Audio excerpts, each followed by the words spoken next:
I never imagined I'd find myself here, but life has a way of surprising you. I'm Adrian, 35, and my wife, Vanessa, is 33. We've been married for 5 years, together for 7. Life seemed fine. Stable careers, a cozy home, the occasional weekend getaway. Vanessa works as an event planner, constantly juggling schedules and charming clients. I'm in IT, a quieter job, but one that pays the bills. At first, I didn't notice anything unusual. Vanessa's always been busy. Her phone constantly buzzes with messages and emails from colleagues. But about 6 months ago, things started to feel off. She began spending more evenings working late or meeting clients at odd hours. It was her job, so I didn't think much of it until her best friend, Rachel, entered the picture. Rachel has been Vanessa's best friend since high school. She's 34, a nurse, and practically a part of our family. The two of them have always been inseparable, their bond unshakable.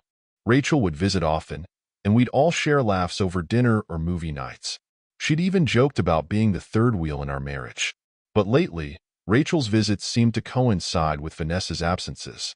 One evening, Vanessa left for a last-minute client dinner. Rachel showed up an hour later with a bottle of wine, claiming she just wanted to hang out. It was unusual, but I didn't think much of it. "Vanessa's working late again?" she asked, pouring herself a glass. "Yeah," I replied, shrugging. "She's been pretty swamped lately." Rachel gave me a strange look, a mix of pity and hesitation. "Adrian, can I ask you something?" "Sure." "Do you think Vanessa's been acting different?" I froze. "What do you mean?" "I don't know. She just seems distracted lately, like her mind's somewhere else. And she's been dodging my calls." That last part caught me off guard. Vanessa and Rachel talked almost daily. If she was avoiding her best friend, something was definitely wrong.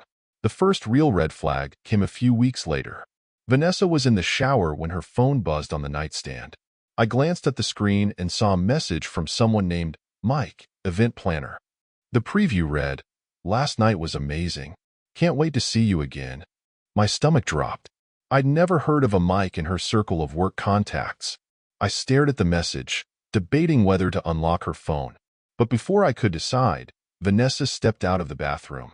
"Everything okay?" she asked, toweling off her hair. "Yeah," I said quickly, setting her phone back down. My mind raced, but I didn't say anything. Confronting her without proof would only lead to more questions than answers. Over the next few days, I kept a closer eye on Vanessa's behavior. She was careful, almost too careful with her phone, always keeping it face down, never leaving it unattended. When I asked her about Mike, she shrugged it off. "Oh, he's just a new vendor I'm working with. Why do you ask?" Her answer was casual, but it didn't sit right with me. The pieces weren't adding up. Rachel, meanwhile, had grown more curious about Vanessa's absences. She started stopping by unannounced, claiming she just wanted to check in. It was comforting, in a way, having someone else notice the cracks forming in my marriage. One night, after Vanessa left for another supposed work event, Rachel sat me down. "Adrian, have you ever thought about hiring someone? Like a private investigator?" I blinked. "You think it's that serious?" Rachel nodded, her expression grave. "If she's lying to you, you need to know. You deserve to know." The idea felt extreme, but Rachel wasn't wrong. If Vanessa was betraying me, I needed proof. I contacted a private investigator the next day, giving him Vanessa's schedule and all the details I could recall. It felt surreal, like something out of a bad movie, but I was desperate for answers. The investigator worked quickly. Within a week, he sent me photos that confirmed my worst fears. Vanessa wasn't meeting clients during those late nights. She was meeting Mike. The photos showed them at a bar, laughing, his hand resting on her thigh. Another set captured them walking into a hotel together. I stared at the images, my chest tightening. Part of me had hoped I was wrong, that I'd been overthinking things. But there it was, undeniable evidence that the woman I loved was lying to me. I didn't confront her right away. I wanted to, but I needed time to process everything. Instead, I told Rachel. She listened quietly as I showed her the photos, her face a mix of anger and disbelief. "That bastard," she muttered, gripping her wine glass. I can't believe she'd do this to you. Neither can I said, my voice hollow. Rachel reached across the table, placing a hand on mine. Adrian, you don't deserve this. She doesn't deserve you. Her words were kind, but they didn't make the betrayal hurt any less. As the days went on, I noticed Rachel spending more time at our house. At first, it was subtle, dropping by with takeout or suggesting movie nights when Vanessa was working late. But soon, it became clear she was doing more than just offering support. She was watching Vanessa, piecing together her own suspicions. One evening, while Vanessa was out, Rachel turned to me, her expression serious. Adrian, I know this is hard, but have you thought about what you're going to do? I hesitated. I don't know. Divorce seems inevitable, but I can't just walk away. Not yet. Rachel nodded, her eyes softening. Well, whatever you decide, I'm here for you. For the first time in weeks, I felt like I wasn't completely alone. But things were about to take a turn. Vanessa was growing suspicious of Rachel's frequent visits. Why is she here so much lately? She asked one night, her tone accusatory. She's your best friend, I said. Shouldn't you be happy she's around? Vanessa didn't respond, but I could see the doubt flicker in her eyes. She knew something was off, but she didn't know how deep it went. As I lay awake that night, staring at the ceiling, I realized I couldn't keep living in limbo. Vanessa's lies were unraveling, and Rachel's loyalty was unwavering. The storm brewing between the three of us was bound to explode, and when it did, there would be no going back. The days after discovering Vanessa's betrayal felt like a waking nightmare. Every interaction with her was tinged with bitterness and suspicion. She carried on with her charade, playing the devoted wife, but I knew the truth. The photos of her and Mike haunted me. I couldn't erase the image of her smiling at him, holding his hand, walking into that hotel. Rachel became my anchor. She stopped by almost daily, always checking on me. At first, it felt like a lifeline, someone who understood the pain I was going through. But soon, her visit started to feel like more than just support. Her eyes lingered on mine a little too long, her touches on my arm a little too deliberate. One evening, after Vanessa left for yet another client dinner, Rachel showed up with a bottle of whiskey. I thought you might need this, she said, flashing a small smile. Perfect timing, I muttered, letting her in. We sat on the couch, sipping our drinks in silence. Rachel watched me carefully, as if trying to gauge how far she could push. Adrian, she said softly, what are you going to do about Vanessa? I sighed, running a hand through my hair. I don't know. I've thought about confronting her, but what's the point? She'll just deny it, and I'll end up looking like the bad guy. Rachel frowned, her jaw tightening. You can't let her get away with this. She's making a fool of you. Her words stung because they were true. I hated how powerless I felt, trapped in a marriage built on lies. What would you do? I asked, half joking. Rachel's eyes darkened, and for a moment, I saw a side of her I hadn't noticed before. I'd make her regret it. The next day, Vanessa's behavior took an unexpected turn. She started asking more questions about Rachel. Why is she here so much? She asked, her tone sharp. She's worried about you, I lied. She said you've been distant lately. Vanessa narrowed her eyes. She said that? I nodded, watching her carefully. The tension between her and Rachel was growing, and I couldn't tell if Vanessa was jealous, suspicious, or both. That night, Vanessa came home earlier than usual, claiming her meeting had been canceled. I was on the couch, scrolling through my phone, when she sat down beside me. Adrian, she began hesitantly, is there something going on between you and Rachel? Her question caught me off guard. I stared at her, my heart pounding. What? Of course not. She's your best friend. Vanessa didn't look convinced. She's been around a lot lately. It's just weird. I laughed bitterly. You're accusing me of being too close to Rachel? That's rich, coming from you. Her face twisted in confusion. What's that supposed to mean? Forget it, I muttered, standing up. I'm going to bed. But Vanessa didn't let it go. Over the next few days, she started making excuses to stay home more often, as if trying to reassert control over the situation. It was almost amusing, watching her scramble to keep her lies intact while monitoring me and Rachel. Meanwhile, Rachel was growing bolder. She started texting me late at night, her messages flirting with the line between friendly and suggestive. At first, I tried to keep things neutral, but it became harder to ignore the tension between us. She was always there, always supportive, and I couldn't deny the comfort I felt in her presence. One evening, after Vanessa had gone to bed, Rachel texted, "I don't know how you put up with her. You deserve better."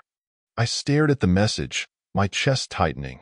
Before I could respond, she sent another. "If I were in her shoes, I'd never let you feel this way." Her words were dangerous, but they hit a nerve. I typed back, "What do you mean?" She replied almost instantly, "You're a good man, Adrian." She doesn't see that, but I do. The turning point came a few days later. Vanessa was out again, and Rachel came over with dinner. We sat at the kitchen table, eating in comfortable silence, when she suddenly reached across and placed her hand on mine. "Adrian," she said softly, "you don't have to do this alone." Her touch sent a jolt through me. I pulled my hand away, my mind racing. "Rachel, It's okay," she interrupted, her voice soothing. "I'm not trying to make things harder for you. I hate seeing you like this." I looked at her, searching for the right words.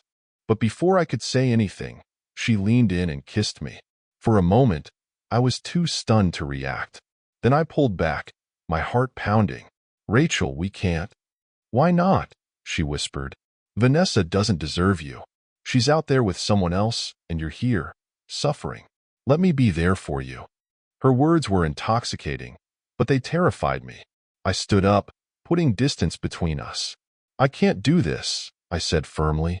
"I need to figure out what to do about Vanessa first." Rachel nodded, her expression a mix of disappointment and understanding. "I get it, but if you ever change your mind, you know where to find me."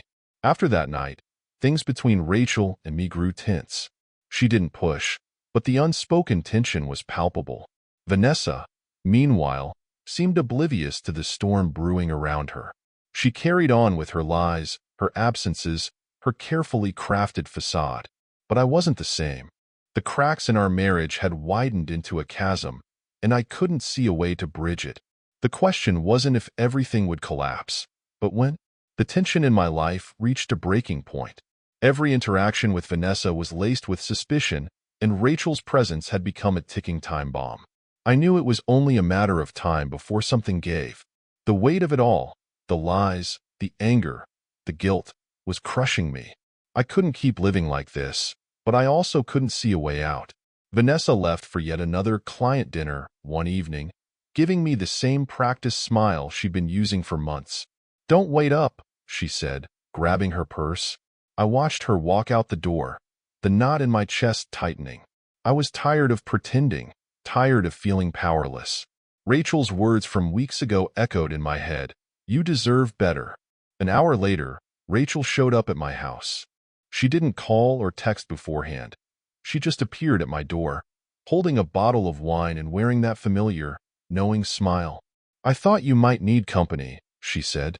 I hesitated, glancing at the empty living room behind me. "Rachel, I don't think this is a good idea." She stepped closer, her voice soft. "Adrian, I know you're hurting. I just want to help." Her words were dangerous, but I was too tired to resist. I stepped aside, letting her in. We sat on the couch, the wine untouched between us. Rachel leaned against me, her warmth both comforting and suffocating. "You can talk to me, you know," she said, her voice low. "About anything." "I don't know what to say anymore," I admitted. "Everything feels so broken." Rachel reached for my hand, her touch sending a jolt through me. "It doesn't have to be this way," she said. "You deserve to feel wanted, Adrian." Her words hung in the air, heavy and electric. I knew I should pull away, tell her to leave, but I couldn't. For the first time in months, someone was looking at me like I mattered. Before I could think better of it, Rachel leaned in and kissed me. It was soft at first, hesitant, but it quickly deepened, fueled by months of unspoken tension. I should have stopped it, but I didn't. I let myself fall into the moment, desperate to feel something, anything, other than the emptiness Vanessa had left behind. The sound of the front door opening snapped me back to reality. Rachel and I froze, our breaths shallow as footsteps echoed down the hall. Vanessa's voice called out, "Adrian?" I forgot my. She stopped in her tracks when she saw us. Her eyes went wide, taking in the scene. Rachel, disheveled and close to me on the couch. Me, flushed and panicked. For a moment, none of us spoke. Then Vanessa's expression hardened, her shock morphing into fury. "What the hell is this?" she demanded, her voice shaking. "Vanessa," I started, standing up, but she cut me off. "Don't you dare," she snapped, pointing a trembling finger at me. "I come home to this? With her? My best friend?" Rachel stood, her face calm but her voice sharp. "Oh, please, Vanessa. Don't act like the victim here. We both know you've been sneaking around with Mike." Vanessa's face went pale, her anger briefly replaced by surprise. "What are you talking about?" I stepped forward, my own anger boiling over. "Don't even try to deny it, Vanessa. I have the photos. I know everything." Her mouth opened, but no words came out. She looked between me and Rachel, the realization dawning that her lies had been exposed. You were spying on me?" I laughed bitterly. "Spying? Is that what we're calling it? You've been lying to me for months, Vanessa. I had to find out the truth somehow." Her fury returned, this time directed at Rachel. "And you," she spat, her voice venomous. "How could you do this to me? You're supposed to be my best friend." Rachel crossed her arms, unfazed. "Funny, I was thinking the same thing about you. But I guess loyalty doesn't mean much when you're sneaking around with another man." The room fell silent, the weight of the confrontation settling over us. Vanessa looked like she wanted to scream, cry, and storm out all at once. Finally, she turned to me, her voice trembling. "I made a mistake, Adrian. But this is unforgivable." I shook my head, my own anger giving way to exhaustion. "We're done, Vanessa. You killed this marriage long before tonight." The fallout was as ugly as I expected. Vanessa packed a bag and left that night, slamming the door behind her. I didn't try to stop her. Rachel stayed for a while, but the air between us was tense. What had happened wasn't the victory it should have been. It felt hollow, a desperate act in the middle of a collapsing life. The next day, Vanessa filed for divorce. The proceedings were brutal, with both of us hurling accusations and fighting over everything from the house to the furniture. She used my night with Rachel as ammunition, painting me as the villain in our story. I fired back with evidence of her affair, but it didn't make me feel any better. In the end, neither of us walked away unscathed. I lost the house, most of my savings, and many of our mutual friends. Vanessa's affair with Mike became public knowledge, tarnishing her reputation, but she didn't seem to care. She moved on quickly, flaunting her new relationship on social media. Rachel and I tried to salvage whatever connection we'd had, but it wasn't sustainable. The circumstances of our relationship were too toxic, too tangled in the wreckage of my marriage. We drifted apart within months, leaving me alone to pick up the pieces of my life. A year later, I'm still rebuilding. The divorce left me financially strained, forcing me to downsize to a small apartment. My work performance suffered during the chaos, and while I managed to keep my job, I'm no longer the confident man I once was. The scars of Vanessa's betrayal and the mistakes I made in response run deep, and I'm not sure I'll ever fully heal. Revenge, I've learned, doesn't bring closure. It only deepens the wounds. I wanted Vanessa to feel the pain she caused me, but in the end, I hurt myself just as much. Now, all I can do is move forward, one step at a time, and hope that someday, I'll find peace.